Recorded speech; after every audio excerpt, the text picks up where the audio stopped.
TL going to be banning away the same champions here, Aurora and the Shyvana both being taken off the board. The Skarner as well sticking around.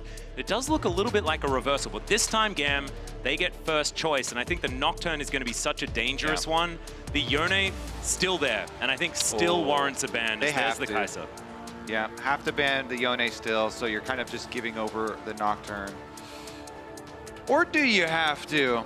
Well, a lot of teams. Question. A lot of teams have asked that question at Worlds, and the answer keeps on being yeah.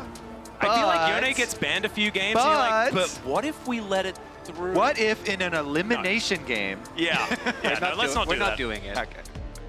Well, the Jax is going to get all of the priority here. We'll be locked in first up. Does mean Umpty can go back to that Nocturne. Nocturne, Nico, if they just lock them in again, it would make a lot of sense to me. But without the Kai'Sa, maybe it lacks a little bit of that extra oomph. And, you know, not being able to guarantee the first 2 kills of the game at level, like at, you know, minute 1 and 2, perhaps, is a little dangerous. But still, Nocturne a great consideration, at least as a pick away as well from Levi. It's K'Sante for Impact. That's the theoretical thought of as perhaps a counter to Jax that we haven't really seen do that all that much. Yeah, I think we've seen it both ways, where it feels like the K'Sante is not going to have prio in lane, but he does become an immovable brick wall, and obviously the Do they want to utility is steal big. Ori now? Or, because Emo's Orianna... They have to, right? Just lock it in again. Oh my, okay, They that's do a not. Kali. They do not. They do not have to, that's nor do they want to. That's blind Akali. Blind Akali is an interesting option that you can go for there. I did feel like, you know, with the circle vibe that they were going for, with the fact that, you know, Emo has looked great on the Orianna, it felt like a no-brainer, but I mean, I like the confidence. Just slam it in as, okay, Nico going to be picked up as well. That 1-2 punch of the Nico Nocturne is very scary. And so I think GAM, I think a lot of what they were thinking between games as well is draft didn't actually play that much of a part. It was the why level we 1. lost that game, because the level 1 and then the follow-up play definitely what put them in the ground. And so going for something slightly different and letting TL have pretty much the same thing outside of the Kai'Sa. What I'm always wondering with picks like this, though, is could you not have done this on a second rotation? Because I don't think TL were necessarily going to be looking to ban it out. Yeah. And maybe have already seen what you were going to pick. Does make the mid-jungle really lethal post level 6 when you have all that burst and CC and setup available. Especially because, you know, APA already is coming off a good Nico game and wants to play a large AoE. If you're going to draft all melee into a large AoE here, that could make things difficult. GAM showing so early on in the draft that it's double melee solo laners. We'll see if it's problematic. You know, Akali, of course, is very mobile for a melee champion, so can work around some angles. But with Akali, you know, not being that strong pre-6 and Wukong also not being a strong pre-6 jungle, it does feel like they're kind of giving them time. The bot lane pool is really getting pinched here. So TL actually banning the Xayah away themselves. I do think Xayah is better on the GAM side than is on the TL side. I think with champions like Akali and Wukong or Jax, once they're on top of you, like I don't think the Xayah ult does that much. As we're not going to get baited in by anything. I kind of like the Samira angle. A ton of frontline. This is a blind pick. I think the Ashe makes the most sense. This is something that we have obviously already seen. Would be a lot of Faith being played. It's probably going to be Ashe. Ezreal, I think, is really good. Yeah. It just slots into any composition. Well, yeah, and you're seeing all this melee and coming straight for you, so good to have another disengage, especially with the cover of darkness. Yep, the Jhin being a consideration here for Easy Love. Pretty hard to follow up on Wukong, Jax, and Akali that can just launch themselves into a fight. So something that can stay in range, certainly a decent idea there. As still considering it, as we're still having a giggle as well. That's what I figured, right? Like, yeah, no, I don't think the vibes took two, much of a hit. And GAM pretty good at vibes, let's be honest. As there is the Jhin lock-in. Elliot, let's see where he's going to go. Could be his first game off Braum this series as well, which I do like. I think that when a support is put on Braum duty, it should be only 2 games in a row. Otherwise, you can get like Braumitis, which is just, it really does affect your self-esteem. It's a terrible sickness. Yeah, it's an affliction. I remember my friend Ejim really did suffer from that one. Is Poppy going to be the lock-in instead? Okay, replaces the door with a hammer, and it's Core JJ that picks up that door. See whether he does actually lock this one in. Certainly a few other options that could be available here. So you are playing Braum into melees, which I think you're generally going to be happy with. It gives you a lot of early game power.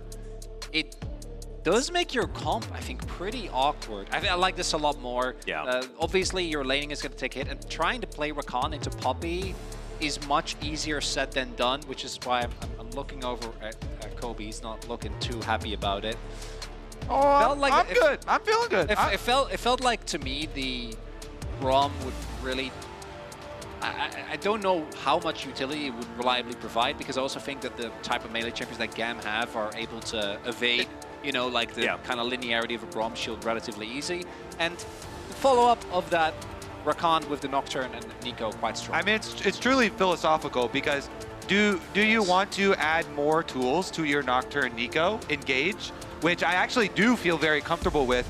I think they should. Team Liquid have really relied on Core JJ's Engage. So if you're putting him on the Braum, then you would be putting him on trying to stop what GAM are doing, which is not necessarily a terrible thing, but I would much prefer them to play to Core's big strength of being the team captain, in-game leader, the one with the Rakan that gets to go with the Nico and with the Nocturne, to actually be the ones dictating the pace rather than trying to react to GAM. That being said, Elio is playing Poppy, which is not necessarily something a Rakan likes at all. And so we'll see how Core is able to play around the Steadfast presence that can be such an incredible problem. But now, the final game of the day. It all comes down to this, ladies and gentlemen. Do or die for both TL or GAM. One of these teams has one last shot in another best of 3 here in Swiss. The other one goes home.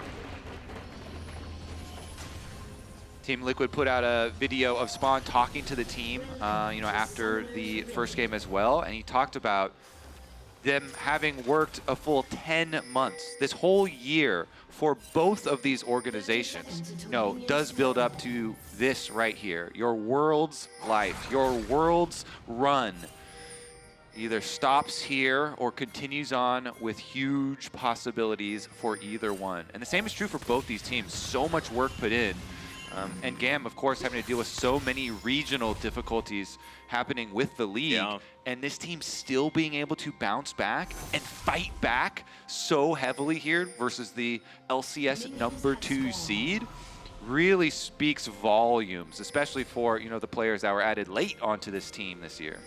One of my favorite things is always where it starts off as, okay, getting on the planes. That's going to be the main objective. And then have an incredible performance. And then initially it feels like everything on top would be gravy. But now you are one game away from just making it to that final round of Swiss, which in of itself is already a huge achievement.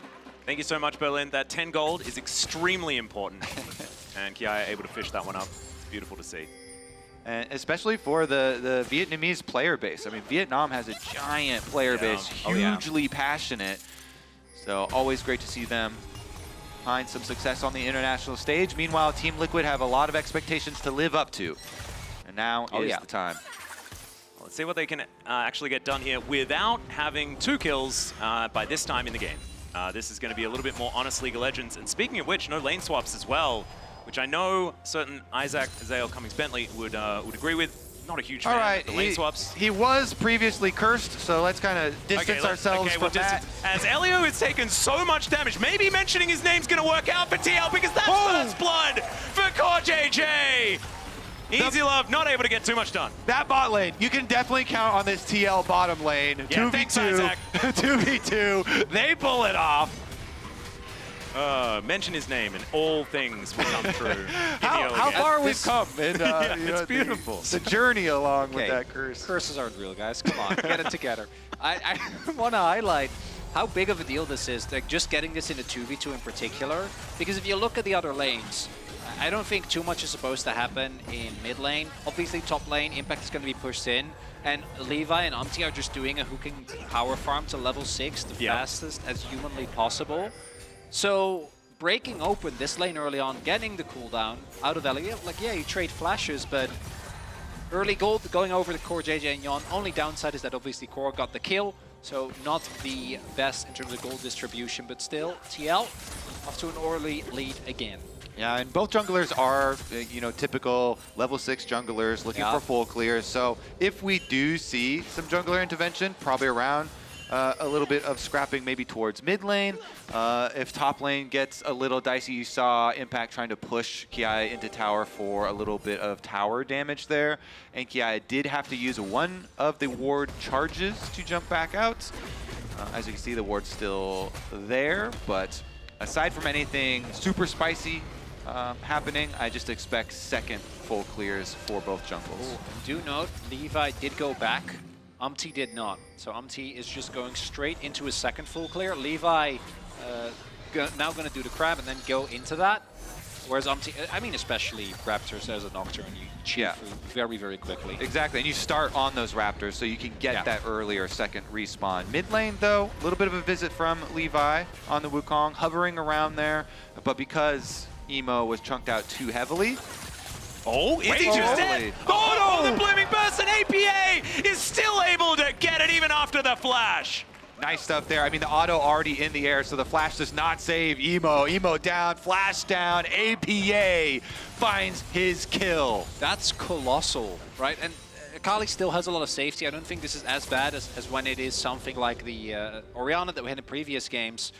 But it does mean that even offensively, Emo is going to have a lot less space to play with. And now, mid lane, a very viable place for ganks for both sides. Akali has Shroud, and Nico does have Clone, but since APA used his flash offensively to get the kill, either of the junglers might make a small visit.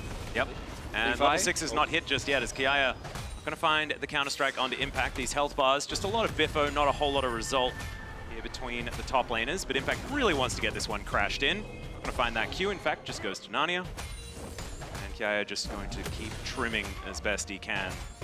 Next wave is going to come in, though. He holds it in a pretty nice spot as counter-strike. Going to come down, just make Impact's day feel a little bit rough. Yeah, some all-out opportunities. Good little leap strike there to avoid the third Q. TL, still, it is 2-0. These little advantages that they've been able to pick up in the bottom lane, in the mid lane here, with just individual outplays, or duo outplays, I guess, that might happen again here as EasyLove trying to get himself out of the way. Elio not going to avoid too much of this damage, as that Mystic Shot does go wide. We do get a little bit of a question mark there from Jan. Love to see it. And I don't think that the previous game seemingly impacted the GAM mentality too much, as they're still happy to scrap as hold that fought. Honey fruit being eaten here is Umpty looking for Levi, as Kiaya could be in trouble, actually. Impact looking for a bit of an angle. You could see wanted to line up that all out, but didn't really feel like going under the enemy turret. So he's going to press the button. Yeah, Umpty, a pretty smart move here, where he had both solo lanes pushing, and so he just comes to wait in the brush and wait to get a little health chunk onto Levi. Because the grubs are up and available, and you've got the reset from Core JJ. Smites available for both junglers here. Yeah, both junglers want to get at least one grub for the extra experience. Try and make sure that they hit that level 6 first, but looks like it's going to be TL. That does have the prior Impact, still needs to TP back in. APA's positioning here is so scary. Umti's not 6. Yep, Elio in a lot of trouble here as the Blooming Burst hits twice. Emo now trying to move forward. Having to do some face checking is Levi, only level 5. There's the knock-up, but it's onto a clone. That's not really going to work out as a heroic charge now from Elio and APA. He's going to be taken out. Levi over the wall, trying to escape. He takes so long, but the Ignite will finish him off at the cost of Core JJ's life. It's a trade up for GAM in this instance, as Umpty was able to take one of those grubs, but they're not out of the woods just yet. Or is Kiaya the one that's in a lot of trouble? He gets feared, has the counter-strike, and that's going to keep them away. That is a 1-for-1 so far on the grubs, but a good trade for GAM in the kills. Yeah, APA got juked on his ultimate there. Levi doing a very good job kind of baiting him in, and there was just the Jax with the ultimate on. Take a look at this. Here it is. Levi over the wall. So the very good job by playing around that ultimate by GAM. They avoid it, and then the slam into the wall from the Poppy here. Kiaya also has Counter-Strike, so it takes less damage from the ultimate. Not really a suitable target. Extra tanky as well with the Grandmaster's Might. This game not being decisively swung one way or another. Umpty is now going to hit 6. Levi obviously is available as well, and both of these ultimates extremely impactful. 2 grubs for TL when all is said and done. Yep. It was actually Umpty sneaking back and collecting that last one after all was said and done. So decently big for TL. Only need to get 1 to even things out in the next spawn. But but also could grab themselves 5, which could be pretty dangerous as far as getting these side lanes in order. The gold Moving up, really Elio's is here. basically even because 2 of those kills are on Core, who is Rakan. Well, we'll see whether Core can use some of that money here as he moves back towards the bottom we're lane. not- I'm still trying. Battle Rakan again? Yeah, the Battle Rakan, man. He just, like, maybe he just builds a death cap. You never know. Well, I think I Battle Wukong. Yeah, well, in goes Levi. He'll find 2 with that Cyclone. The curtains have been called, and maybe they're aptly named, or maybe TL will just move themselves away. The 4th one not really going to be doing too much as True Shot Barrage is not going to connect onto Levi, but was pretty scary, so they are going to get out of there. And GAM, as soon as they get the flash, I think they don't want to overextend into a Nocturne counter again, because that's the one thing. I think they definitely have enough damage to take down Yonder if they do chase, but you do run the risk of Amti just ulting in. Could have been a big thing, and with just the flash, I think TL happily take this trade if they can get the Dragon. Yeah, exactly. Since you invested 2 ultimates there's no way you're fighting Dragon, so does allow Team Liquid the objective afterwards. Umti can just slip in and hold on to the Nocturne ult. Nocturne ult, holding this actually puts a lot of pressure just by keeping the cooldown available. Yeah. The first Nocturne ultimate here kind of hanging over the heads of all of the laners. So Grand entrance comes down a little bit late on the steadfast presence there from Elio as these Mystic Shots will connect. Yon is going to be Arcane shifting forward, something dangerous when you don't have a flash, but of course with Arcane Shift, not having flash on Ezreal, not as bad as some other champions, as Umti moving around, seeing whether there was going to be a cheeky poppy underneath the turret. And Live's looking decent for Kiaya, who has been mostly left alone, able to pick up the couple of assists.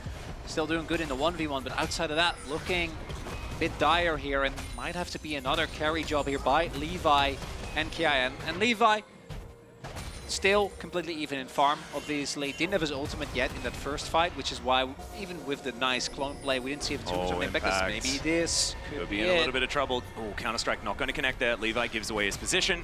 So now Impact can play a little bit more carefully, especially with Umti in the area. Paranoia in hand. Trying to bait this one out. As, okay, looking for a little bit of a gank, but there's the Paranoia towards the river. The grand entrance is gorgeous, and this is why we liked seeing the Rakan locked in. This combo is beautiful, and Core JJ on a killing spree. well, Core JJ also kind of deserves some because he's the one who found the target there and stayed right next to him to lock him up. He got the CC chain. He did his work, but come on, Kobe. He's taking his price, okay? That's our team captain right there. Ideally, of course, want a little bit more gold on the damage characters, but You still get an ultimate hunter stack, it's fine. I mean, yeah, Rakan getting a bit tankier in this one. Maybe allow him to deal with the difficulties of playing into the Poppy and stuff like you guys kind of mentioned There we go. previously. There you That's go. the kind of positivity that's that the I'm code looking you're out for. Yep. Appreciate it. Core now looking to scry out some vision here. We'll be able to do so. I think Impact certainly being protected a lot by his support and jungle so far this game, and you can see it has spelt an even lane state. We have seen some Cassantes really fall behind in this matchup and then just kind of not amount to very much. I think a lot of the idea of this champion in this matchup is that you get to the late game and you do more because you're a little bit more of a frontline than Jax otherwise would be. You can do those Cassante things that Showmaker spams all the time and makes people upset. Impact also is one, and I think Azil mentioned it a bunch of times already as well, but he's very, very happy to play for his team, which on some champions you just can't get away with. And Cassandra is one of them. Like, once you hit your 2-item core, obviously getting more items is good. We've seen Cassandra's really take over games, but you already have a lot of utilities. Umti this time going for a different build, going for the experimental X-Blade instead. I think maybe it was just like an adaptation for the snowball with the fact that you can power farm so much more. Well, that with he's the also early playing tier. into full melee this time around. Yep. Jhin excluded. I like adding more of those opportunities to ult in as well. Kind of works out. As okay, Levi 5 looking for a seconds on little the bit next of a one. cheeky steal here. As yeah, exactly right. 2 seconds now as the Paranoia up and available. Impact moving in. That is going to be no grubs picked up for GAM, but TL going to have to start them all over again. And it looks like GAM are just going to get out of there. I don't think they want to try and fight for this one. No mid control. And APA, in fact, is really going to drill that fact home. Just gets a flash out. Doesn't invest anything on his part. Yeah, GAM definitely can't fight. I think correct call here. Just try and get something, you know, maybe minion wave into the tower on bottom side. Emo at least is trying in that efforts. TL already recognized it though, and they sent Yon down there. So Yon, or excuse me, APA on the Nico. Again, trolled by the minimap, but able to go collect that wave pretty quickly for himself, while Jan himself actually completes the Trinity Force here to catch up with everybody else having their first items. This is a lot of plates for a Cassandra. You don't see that a whole lot of the time, as they're just kind of moving around, trying to get that counter-strike out. They will get it, but they're not going to look for any sort of dive, not a massive amount of damage. Look at the vision that's available here for TL. Like, Core and Impact can play that way because the entirety of that top side of the map is just completely... there we go. I can use this technology, guys. It's beautiful. Completely. I love that. Great circle. Best circle I've actually seen all day. Yeah. Can you not? I mean, it looked a little bit more like an oval, but that's fine. That's what we needed for that top side of the map. Because of that, they can just push to their heart's content. Do a great job and keep the pressure up, because even though this game isn't anywhere as snowbally as particularly game number 2, this is still becoming a big problem for GAM. I think that they are going to quickly reach the point where it's one big fight, and this time I do think they have the ultimates to make that work. Again, a lot of this gold lead is on this Rakan. If they're able gold. to get Rakan carry potential. If they can eat the early... Deek's convergence power spike, Atlas, I'm with you. Sorry, Chronicler. I am with you. I know, I'm feeling it. Look, it's already done. I mean, they've both got one item, but full boots? That is the difference in gold. So trying to absorb the initial blow that's going to come out from TL, they're always going to be the one that want to try and play aggressive. And then on the counter engage with that Jin can do some magical gorgeously things. played there from Jan.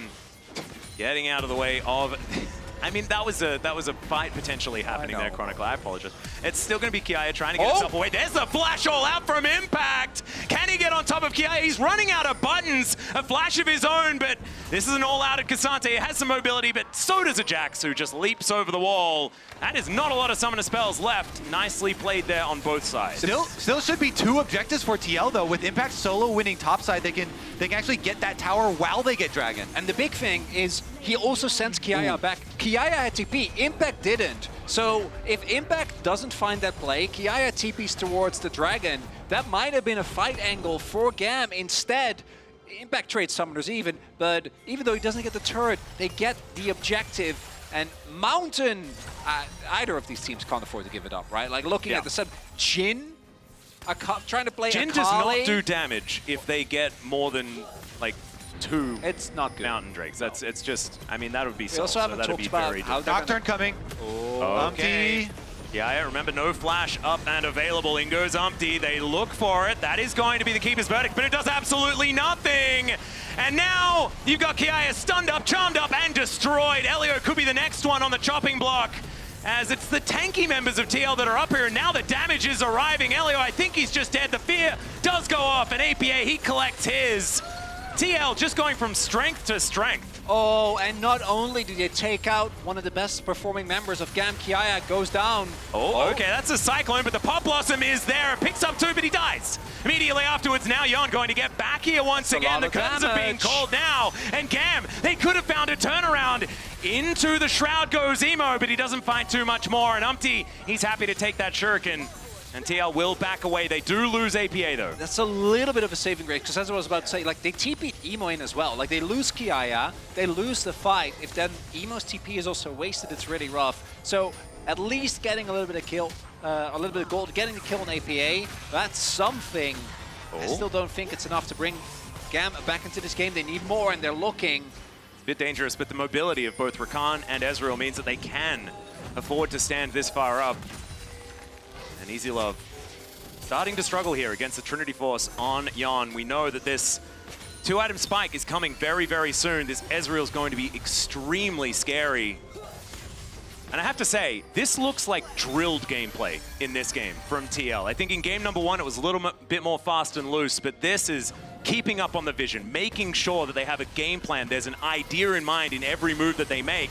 And the idea in mind here is kill them underneath this turret. In goes Umpty, finds another Paranoia. They focus down the turret to make sure that that doesn't kill Jan, but now Levi's here. Can they get the turnaround? They've taken the turret, that's all you need. But he gets in, the quickness is so good, and they just look to blow up the Wukong. They'll take him down. Jan has the barrier, but he doesn't have his life anymore. The perfect execution is exactly that, as Emo looks to try and pull it back for his team.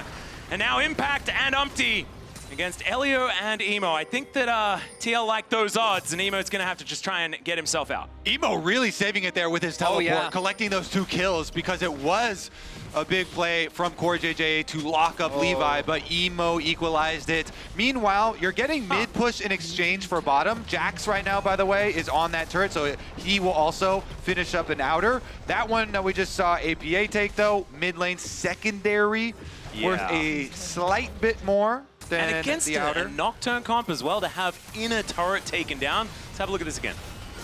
So you can clearly see that GAM don't want to just give this up, right? And TL, I think they could have played a little bit slower, just as you're talking about restraint. They dive the turret when it's already this low. Teleport ends up being, I think, big here because it means that GAM can't quite commit to the fight, but Emo is already in the back line. So gets the flash, gets the Q, still takes down Core despite the fact you see Umpty for a second there be like, can I go? And then he realizes, oh, I don't want to mess. We cut the video there a little bit after the double kill for the Akali. I think in all of our best interest. As now the Rift Herald going to maneuver its way down this bottom lane. This outer turret still up and available here as Umpty's just playing Biffo with Levi. And I think Umpty likes those odds as the curtain call does come in. He turns off the lights to try and stop those bullets from raining in, but it's just, yeah, too little too late here for GAM. Kiaya trying to get himself out, leaps over the wall and gets the blast cone as well to safety. Umpty on this Nocturne is looking so good. Really is. Goes into bully Levi off his own red buff, steals the buff, takes his life. Now you get to drive the Rift Herald into the tower for the extra Void Mites, but APA locked up. Yeah, Elio actually looking for the ulti onto APA. Not a lot of follow-up there at all. Of course, Easy Love, no curtain call up and available, and Emo just can't get in there.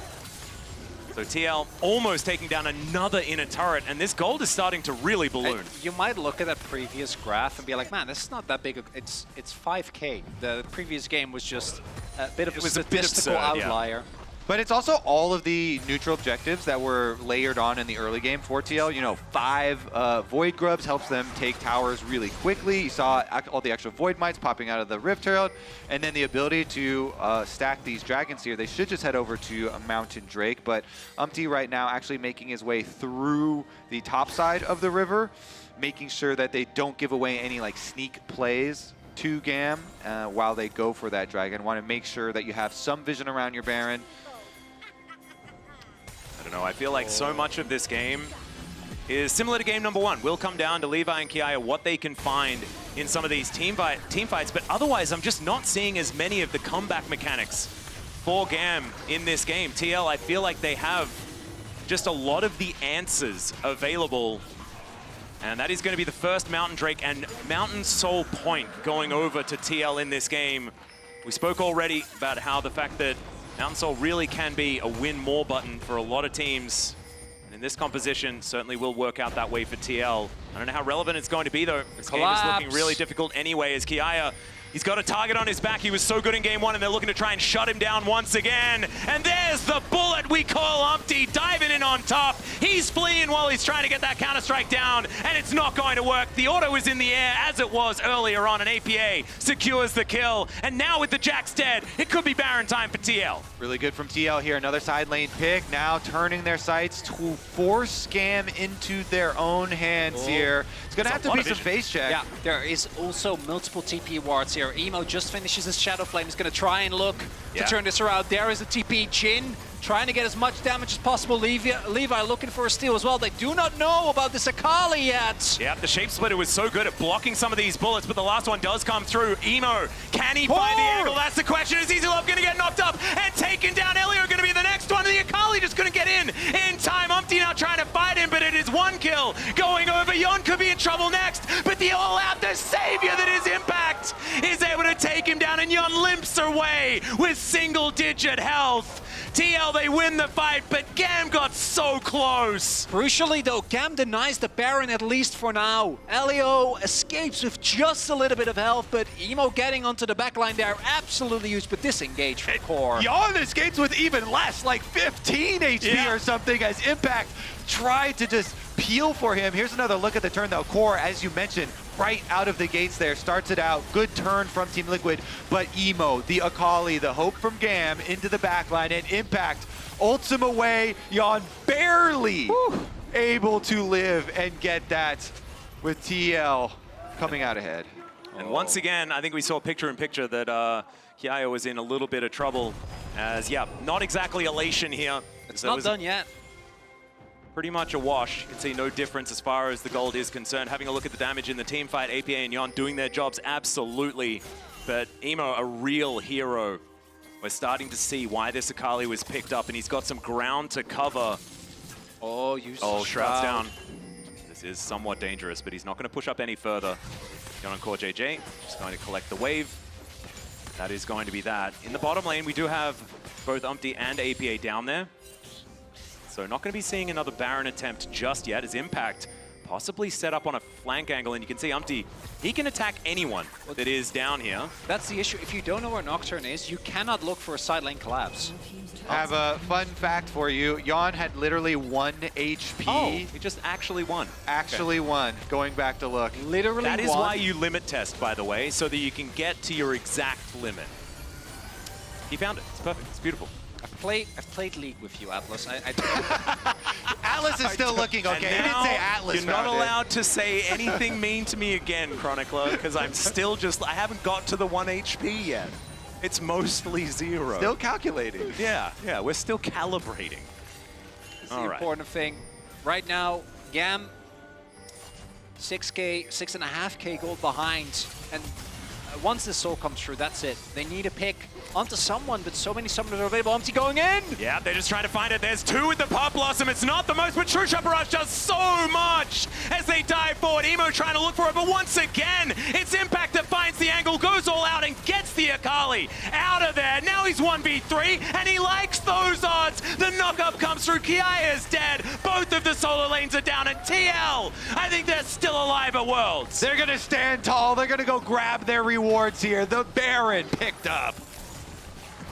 And GAM, you could see them looking, trying to find a mid lane fight, maybe an angle onto some of the background. But again, this Nocturne pick has been one of the breakout picks for Worlds for me. The amount of playmaking you take away once you get ahead with this pick is insane. And it is so meaningful for Team Liquid as a whole, as a team, for Umpty to have another tool in the toolbox here for them, because he had been one of the players where people look at his champion pool and think that TL can only survive when he is on Maokai, Sejuani, Skarner, these tanks.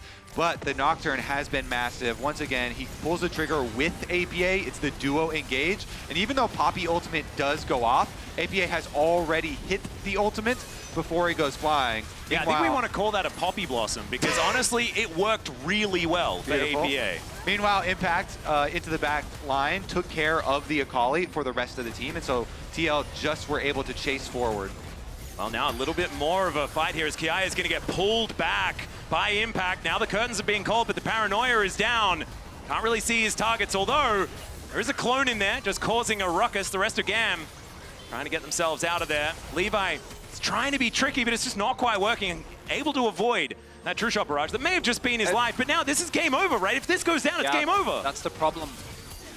GAM trying desperately to find something. They get away with their lives, but they lose something that I don't think they can afford to lose. This game was already in a dire spot, almost a 10K gold lead, but now with Mountain Soul, your one angle to come back, which is like a pick on APA when he's overextending. Yon out of position, poor JJ diving too deep. Like, that's just not going to happen, and I don't even want to talk about what Impact is now going to do. Look, he's a 4-0-5. He has almost 300 armor. Yeah, this is a Showmaker's worst nightmare. Cassante right now, wielded by Impact. And they're going to be able to take down this inhibitor turret. Emo does get some bounty gold, but it's just not really going to work. Bounty gold for Nex is not a trade you want to take, but there's not a whole lot more that they can do. Yon in this mid lane is going to be able to take yet another. And TL, they are dotting I's and they are crossing T's, taking exactly what they need off this map. Levi, you can see hunting for an angle, hunting for an opportunity, but Impact just keeps pushing him back. He's a brick wall guarding Yon, guarding APA, gets the double knock up with that Q3, and The keeper's verdict does come on through, but it's once again APA. He's pushed out of the fight. Pop Blossom still in hand. And now Umpty comes from behind the enemy Nexus to look to take down the opposition. Emo is just eviscerated in one swift stroke. And there's the Pop Blossom. Levi was the target, understandably so. And Elio, not a whole lot he can do. Easy Love just pushed back to the fountain, and TL will take down their second Nexus of the series and keep themselves alive at Worlds 2024. They locked in the Nocturne again. They locked in the Nico again. Those two that just hugged on screen, Umpty, APA, they're able to complete it here. Team Liquid lock it all down. And GAM, still an incredible Worlds. Yeah. Still, I think, a performance that they can be proud of. We can see it on the face of Levi, right? This is a series that felt winnable even in this final game. Unfortunately, they didn't end up making it happen. I do have to say that game number 2, that was a stomp. Wasn't one that you felt fantastic about as either team, but this game was TL playing calculated, just better League of Legends. And I think that's exactly what you're looking for if you are a member of Team Liquid. But now it's time for us to throw it back to the analyst desk. Thank you so much. Great cast. Straight off the plane into a cast. You guys are monsters. But anyways, it's Team Liquid that lives to fight another day. Before we get to the interview, we can immediately get to the Oppo player of the series, Azale. We decided to give it to Core JJ for I want to say impact because it sounds weird because he's also on the team, for his impact in the games that TL won. It was unbelievable. And even in the game that they lost, maybe. Yeah, I think